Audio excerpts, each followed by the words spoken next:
Youngblood is a cult classic hockey film from the 80s, and we are about to get a captivating remake. Hockey will teach you what you need to know about life. Youngblood shooting! What you need to survive. Youngblood coming down the wing. He's got a chance. Worked too long and hard for you to let anybody take this from you. Here's my conversation with the lead actor, Ashton James. Ashton James, welcome to Q. Wow, thank you for having me. That was so nice. It's nice to have a little introduction to yourself every now and again. Yeah, I'm listening to it. I'm like, that's a nice guy. I'm happy for him. So you can remember how far you've come. We're going to get all into it. Sure. Congratulations. Thank you. How are you feeling now that it's going out into the world? This project has been such a love letter, and it's such an important project to me. So now getting to share it with people is, it just like, it makes my heart really, swell. And like, even now I'm like, oh, we get to do this. So it's great. Does it feel weird to have people actually watching you do your thing? Like, I mean, it's a theatrical release. Like, this is, there's going to be folks. Yeah, it doesn't feel weird. It feels really exciting because that's what I've wanted, for such a long time, to get to do things that people watch and, connect with, whether it's like a good connection or a bad connection. So I'm like, let's do it. Let's give it to the people. I want to know a little bit more about your backstory, the origin story. When did you know you wanted to become an actor? When did that all start for you? I know when I accepted it. Okay. So my grandmother is an actor. I was born in St. Lucia, and my grandmother does theater there. Okay. So from young, I would like go to her shows, and people would like be in the audience and they were just captivated by the stories that her and her group were telling. And I'll never forget, I don't know if I made this up in my mind, but I was like, my dad was there one day, and like my dad didn't even show up for me, but he was there for my grandma, I'm pretty sure I made that up, but I was like coping. Yeah, and sure. But I also remember, this is a true story for sure. They put my sister and my cousin in one of the plays, and they didn't put me in it. And I think acting has been my revenge story to tell them that they put the wrong person in So the this play. is actually a villain's origin story. Yeah. Okay. Yeah. Not quite that, but that's so interesting. And did you ever speak to your family, your grandmother, about a desire to be a... I make fun of it, but I think it's more been to make my grandmother proud. Right. That was like, my mom came to Canada when I was a lot younger, so I grew up with my grandma at first, and I think that was like my first love. I love my mom; she's also my first love, but my grandmother really like set the tone for me. So I think it just kind of started there with like wanting her to see me, just like a young kid who just wanted to connect and be seen in the ways that I saw she loved something. So I wanted to feel that, but I didn't accept it. Like when I came to Toronto to fit in, I started playing sports. I needed to make friends. I had this accent. Right. People were making fun of me. So I was like, how do I connect? And we all played sports. So I started doing that. It's not till I got to, I think it was grade 11 drama. I had a teacher named Miss Gagne who was like, you got something. And I was like, oh, okay. And then, that kind of sparked into what it's become now. And what it's become now is playing the lead in Youngblood. Can you take me back to when you got the call or the email or whatever it was, or the text that said, you've got the role, you're our guy, you're our... Yeah. So we're going to go a little while back because it's been a process. Yeah. I got the audition, I want to say maybe 2021 or 2022. And I remember I did the initial audition and I sent it to my agent, and I was like, so like Charles Officer was directing, and this was like a Canadian director I'd wanted to work with for so long. Yeah. And I sent the tape in, and I told my agent, my manager, I was like, look, whatever we need to do, like I need to get this job. Like I need it so bad. And he's like, all right, I sent it in. They said you're on the list. Charles is going to watch it. And I was like really excited. And this was in December or maybe November. January comes, I haven't heard a thing. So I'm like, hey, what's going on? And they're like, yeah, he's going to watch it. He's making a short list. And then July comes, and I'm like, oh, this is, I blew it. I totally blew it. And then I just randomly got an email. They're like, yeah, we want you to do a callback. I was like, oh, okay. And then Charles DM'd me. And I was like, whoa, what is going on? Wow. You know, and then funny enough, I saw him at the CFC like the day later, like the following day. And he was like, yeah, I'm not going to say too much, but, you know, just know I'm in your corner. And, you know, then I think I ended up getting the job a year after I had initially like got the first audition. And I just remember when my agent called me, he was like talking to me about everything. And he was going like a mile a minute. And I was like, Daniel, I need you to slow down. Like, I don't think you understand what you're telling me right now. And then after I got off the call with him, my mom had just like left the house. So I was like by myself and I just sat on the floor and I just cried. It was like so like nice to just be like, oh, wow, I get to like do this thing. Was the tears about the relief that, you know, it's finally landed, or were the tears really about the bigger kind of story of this is the beginning of something? Yeah, it felt like the idea of like maybe that closer to like the bigger thing, to be like, wow, I get to do this. Yeah. And like I also get to do it with people that I've been longing to like work with, and also being able to like tell my mom like, hey, I get to like lead a movie, because I booked Youngblood before I booked Box Cutter. So like that was like the first ever like opportunity that I was like, because I've been longing to be in a project in a real way, and to be able to ask myself these questions of, can I lead something, you know? So it was just all these things that was just like, wow, I'm like getting the opportunity and someone is trusting me to be in their thing in the ways that like I've been longing to be in it. So Yeah. it was a lot. Yeah. In the background, we know that Charles Officer was writing the screenplay. He was slated to direct the film, and then passed away in 2023. So that ends up being the reason for the leg, right? Which must have been so hard for you, because I understand that your interactions with Charles were always nice and special, because that's the type of person that Charles was. Yeah. Tell me about that. Yeah, it was difficult. You know, it was really hard because not only had I wanted to work with him, I also wanted to get to know him. You know, like I had watched so many of his films, and you know, one thing that still like gets at me is like we never got to like exchange music, because like the music in his film to me was always so beautiful. You know, like there's songs, I think it's like Eternal Sunshine from Nurse Fighter Boy that like, I'm like, it's such a beautiful song. And that's like one thing that, you know, I often think about, that we never got to share, that like really hurts. And I never forget, I remember I sent him, after I got in the job, we were talking about the character, and I sent him, it must have been like, if I screenshotted it, it would have been like 5 screenshots of just like this long text of what I thought about the character. And he didn't answer me, and I was like, oh no, he hates it. I've like totally lost it, you know? And then afterwards that's when I found out he was sick. So I was like, oh, he was like going through it. And, you know, when we lost him, it was really weird for me, because I felt this like deep emotional connection, but I didn't have anything to hold on to, because we never got to connect in the ways that I wanted to, because a lot of our conversations at that time was about work and the character and the script. And, you know, I was like, yeah, we're gonna build all these life things.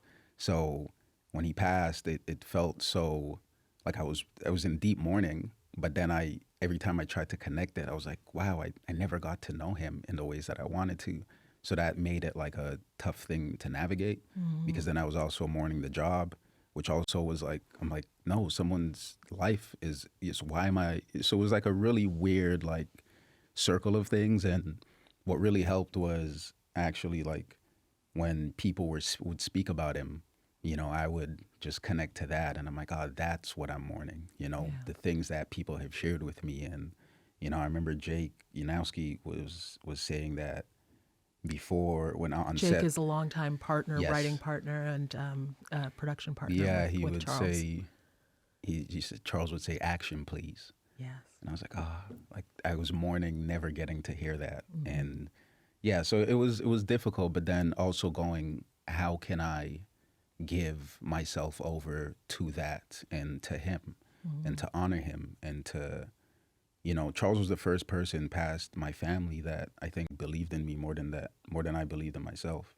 And that was the first time I had experienced that, where someone was like, no, you can do this. And I was like, oh, I thought I had confidence, but you're like really empowering me in a way that I hadn't felt before. So it was like all of that stuff. And just like, yeah. It feels like you brought a lot of that emotion to the role in Youngblood. I want to talk about the hockey, though, for a moment, because Charles was also a hockey player. He was very good. Yeah. He was like very the good. Perfect person. He was this, perfect. He would have been perfect. Yeah. The hockey in the film looks amazing, and I understand that were not a hockey player. When you talk about being an athlete, hockey wasn't in your wheelhouse, and you weren't much of a skater. Yeah. So how did that all work? Because when I see you on the ice, in the film, you look pretty comfortable. Yeah, well, it's all me. I had no doubles, so. So tell me more. No, that's not true. I had 2 doubles. You almost had me. I was like, wow. I've been saying I need to like just start that narrative throughout press and just like run with it to say it's just been me. It's just you. I was talking to Hubert Davis, who ended up directing the film, and he was like, yeah, I saw your first audition, and there was like a skating video that we had to send in, and he was like, dude, we're in trouble, And I was like, come on, man, it wasn't that bad. He's like, no, we were in trouble. So yeah, I got to train. I went to a spot called Intech High Performance, and I'll say their names till the day that I go. But Daryl Levy, Becky Tyler, Jordan, Tara, they were like. So like Daryl especially was like massive in this process. It's a Black man who experienced this exact story, and now, he's training players and he's in the thick of it. So they really took care of me, like past what like a company that's being paid to like do a job would do. Daryl like really took me under his wing, and he was instrumental, like past words could describe. So I just had a lot of help, a lot of people took care of me and made sure that, I was able to show up. The very first day I went to train, I did an assessment on the ice with Daryl, and he goes, okay, so I want you to skate to the middle and then do a hockey stop. And I was like, how? Hockey stop? Yeah, just skate and then stop. That thing the with sharp one. The sharp one. Yeah. Oh, and I was like, man. how do I do that? And he goes, just do it. And I was like, what do you mean? And he goes, yeah, just do it. And I fell like 15 times in a row. I was going to say, like, just you describing it makes my ankles hurt. Yeah. Just really. I mean, but you did it. Yeah. Over time, they really, took care of me, which was after I did the assessment with Daryl and I fell. He's like, okay, cool.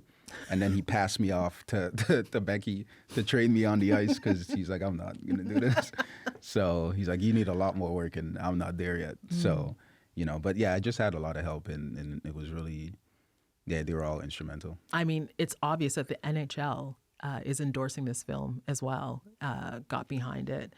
And I don't think they do that very often. I think it might be the first time for for a feature film. Does that add any kind of pressure to it, knowing that, the hockey world is also behind it all? It's not just people that love film, but perhaps people that are into hockey. Pressure, not for me. I think it makes me feel more like that we have the opportunity for people to see it. Like that these institutions are behind it and are supporting it in those ways. And then it also just made me go, oh, I just hope it's good and that it connects and that we've done what like we needed to do so that people who then support it can push it as much as they can. Like, when you look at the NHL, I think they've been like finding ways to expand the game and grow it. So, I think this is a perfect opportunity to bring new fans to the sport and continue to build it out that way. So, I think they've been under a lot of pressure and fire, rightfully so. And I hope that they just continue taking the steps to continue doing things that grow it in a diverse way and in a full way. Yeah, absolutely. Were you aware? Okay, so the original Youngblood came out in the 80s. Rob Lowe plays Youngblood. He's not a Black guy, but whatever. Yeah. It was a great film. It was a cult classic. Dean Youngblood scored 92 goals this year so far for the Stanton Flyers. Get him a uniform. How familiar were you with it before you took on this role? I had no idea. You had no idea? I had no idea. And then did you learn the lore of I Youngblood did. after? I was in my callback, and Charles was like, yeah, because this is a remake. And I was like, yeah, of course, absolutely. And as soon as I got off, I'm like, what, Youngblood? And I watched it, and I was like, oh, yeah, this is definitely like a movie of the 80s, but I understand like why it connected and the things about it. So it's not till afterwards I went to do my research. The back research. Yeah, because at the time it was when I got the audition, it was named something else, so I didn't have anything to connect it to. You all have put like a different spin on it, obviously.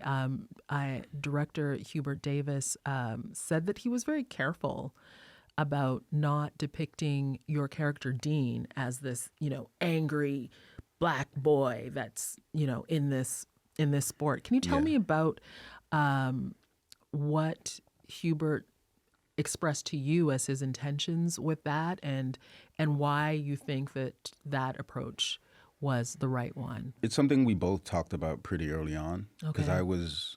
I too was a little nervous about causing harm, to young black boys and girls, like, continuing to push a narrative or a stereotype that has so long been, indulged. And I was like, oh man, because it was just interesting. Our first week of filming, we did a lot of Dean's like physical like fights and stuff.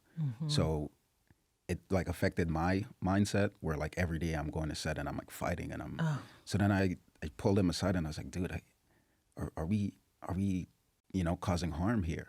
And we were both like trying to be mindful of that to find a balance. And we tried to make sure that Dean had moments of reflection, to kind of like sit with himself and recognize what he was doing, and so that he can try to self-assess and work his way through some of that stuff. And it's funny that you asked the question of like if I disagreed, but because in hindsight, when I look at it, some of the situations that we tried to really massage to take care of, I was like, oh, I think I needed to go a bit further here, because I was like, I don't want each of his moments of outbursts to all seem the same. There should be like a certain level of layering to, which I don't know. I don't know if I should say this, but I think I missed that mark a little bit. But I was more, in hindsight, I was like, I'm more happy to miss the mark than to be like the angry black boy. Yeah. So I took pride in the fact that if I missed, it was my miss to hold. And it was a miss that I was happy with, because I didn't want to push a stereotype, or I didn't want to cause harm to the younger generation in the ways that things maybe have caused harm to me. You really talk about your craft in a way that is super mature. Oh, okay. To me, when I get this wonderful opportunity to talk to, actors and people that are really deep into their craft. And I feel like have you always carried yourself with that kind of maturity in thinking about things? Yeah, it's just interesting. You seem just like a serious young man about his craft. Yeah, which is like, this year for me has been so much about like shedding that in a way, because I felt like I wasn't always like that, and I lost a part of my younger self who was more three-dimensional, because I started to like, not to put anything on you, but people would say things like that to me, and I'd be like, oh yeah, that's who I am. I'm the guy who's serious, and over time it just like, it affected me in a way that, in hindsight, I've been like meeting and going, my younger self, I don't think would have fun with me, because I'm like, so like, I want to be so good at this thing, because I do care about the craft, and I do want to leave a mark, and I do want to, again, make my grandmother proud. That's like my through line. But I'm like, the kid who wanted to make his grandmother proud was also having a lot more fun, so I'm like trying to, just find my way back to that young man. Yeah. So I appreciate that, and I receive it, because it is a part of me that I don't want to shed, but I'm also trying to find my way back to, a fuller Enjoying version. the ride, Yeah. enjoying it, taking the joy that you get from being good at what you do. You got to work with a great, Blair Underwood, Yeah. Emmy, Grammy, Yeah. Peabody Yeah. Award winner. Yeah. Oh my goodness. He's aged really nicely. I'm just gonna say Hasn't that. he? Yeah, he really Yeah. has. He plays your dad in the film, a tough hockey dad. Yeah. This is what Blair said to Tom Power, who hosts this show, about his character when he talked to him last year. He is very aggressive, and my character, the father, very complex, and he's very hard. Loves them, though. Very hard on the kid, but loves them. That's right. I really believe it's driven by love, and that's what was important to me. You know, actually, there's a scene in there where I tell the boys that you have to work twice as hard to be considered half as good. That's something, especially most people of color, and in your country and my country, around the world, understand. And that was just an ad lib. I was talking to my boys, and there was some scripted parts, and I threw that in there. Oh, you threw that in? Yeah. Yeah. And Hubert kept that in the film. That scene when he said those words to you, what happened that day? Yeah, I think that part was when he was working with Wagner, who plays younger Dean. I think I was there. I think the days that I wasn't working, I just, went into, I was like, Blair's working, I'm going to be there. I'm gonna That's be on the right. You got to monitor, watch. you know? Yeah. But it's interesting to hear him talk about that, because even now, like, he's been a father figure to me in so many ways, even after we've wrapped, like he's been, like I called him the other day and I was like, hey man, what's going on? He goes, I'm good. And then like I just yapped for like 30 minutes, and he just like is so gracious with his time, and like he listened to me, he gave me advice. So it's like when he says that, it's like, yeah, that's like so true to him, and it makes sense to me that it lived through his performance. Does it make sense to you as an actor, young Black actor, that the whole working twice as hard to be considered half as good? Does that resonate to you in the work that you do? A little bit. I think when I just left school, it was a bit more present, and now it has shifted a little bit.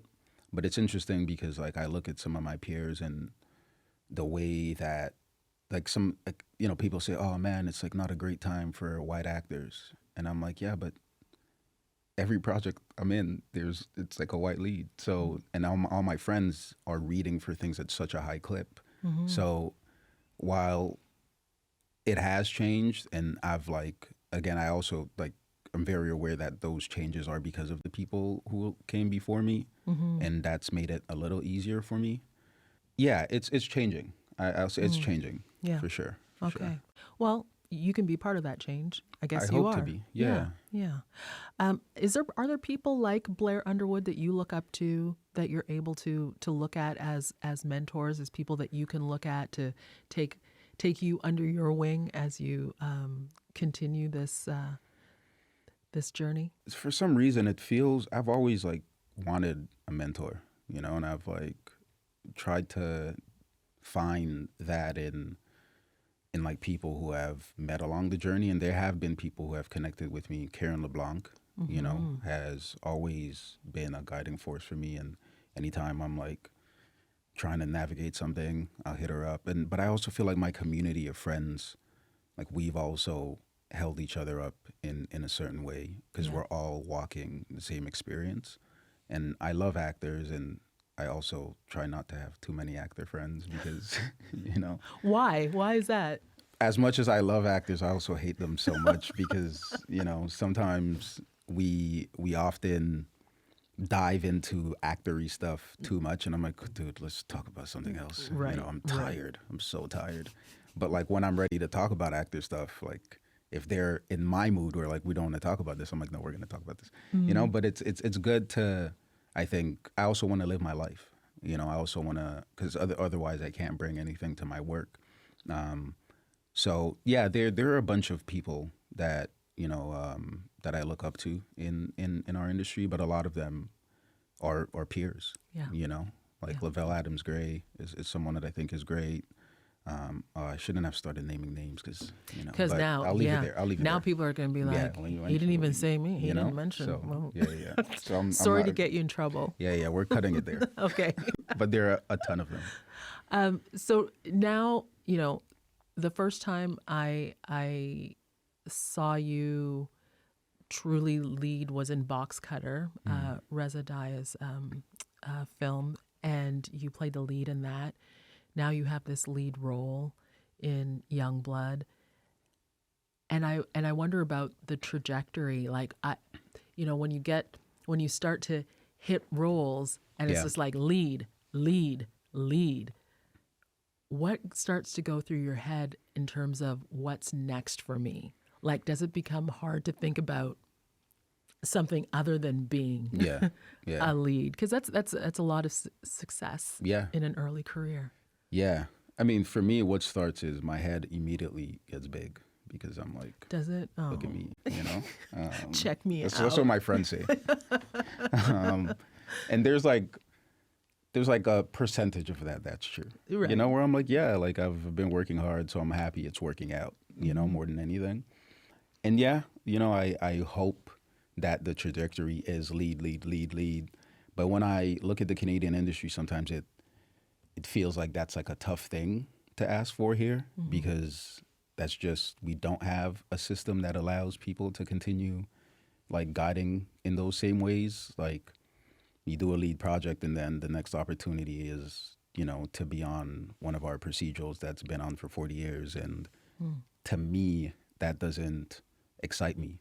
I want to continue being in projects in not just to lead them, but to be in them in a way that impacts the story, So that to me is hopefully the trajectory where I can just continue to be in things in a meaningful way.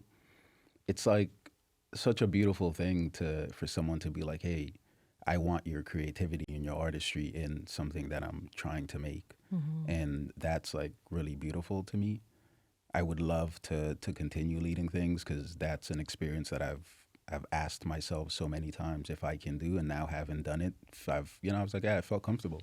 And when I watched the stuff back, I'm like, yeah, I'd watch myself in something for an hour and 30 minutes, I was like, it's engaging, it's interesting. So just trying to, continue that process. So, if people and like continue it in Canada, I don't want to feel like I have to leave to continue doing those things because these projects are Canadian projects and these are people who believed in me in our industry. So, I'm really hoping that there can be a shift. I'm like, not only for me, selfishly for me, I want to continue doing things, but then also hoping that our industry can, use me or use some of my other friends, Adrian Walters, who's also leading projects, and, continue to do things in a way where they go, yeah, we can trust these young Black men to tell stories and, trying to be like the Shamir Andersons and the Stephon James of our industry. So just trying to continue to chart the path that, some of these people are already doing.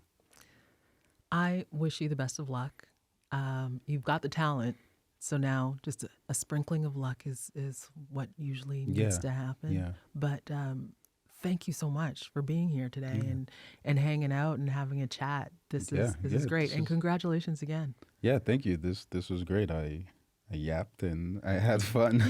Good. See, the fun is here. You're doing the fun thing. Yeah. Trying to, find it more. So thank you.